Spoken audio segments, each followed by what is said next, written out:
Diduga dendam, Nengah Sudiawan nekat menembak Nyoman dengan senapan angin. Akibatnya 2 peluru bersarang di leher serta perut korban.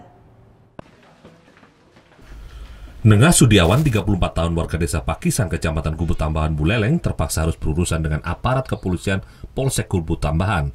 Nengah Sudiawan langsung ditetapkan sebagai tersangka oleh Polsek Kubu Tambahan setelah melakukan aksi penembakan terhadap korban Nyoman Antaro, warga desa Mengandang, Kubu Tambahan, Buleleng pada Senin siang. Kapolsek Kubu Tambahan AKP Made Mustiada mengaku modus penembakan yang dilakukan warga desa Pakisan ini lantaran cemburu dan dendam karena istri pelaku berselingkuh dengan korban. Itu pelaku sudah ada niat sebelumnya ketika sesaat melihat daripada korban. Waktu itu ketika itu dia sedang memegang senapan angin.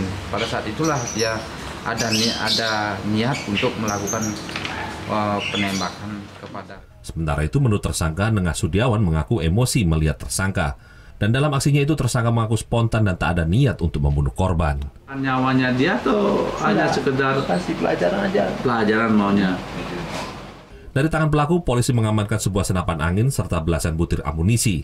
Tersangka pun dijerat Undang-Undang Darurat terkait penyalahgunaan senjata api. Sementara korban penembakan dirawat intensif di RSU Kertahusada Singaraja lantaran 2 peluru bersarang di leher serta perut yang menembus ke paru-paru korban.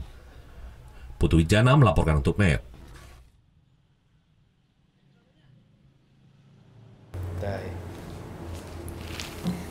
Udah selesai kan nontonnya? Nah, jadi jangan lupa buat like, komen, dan subscribe ya.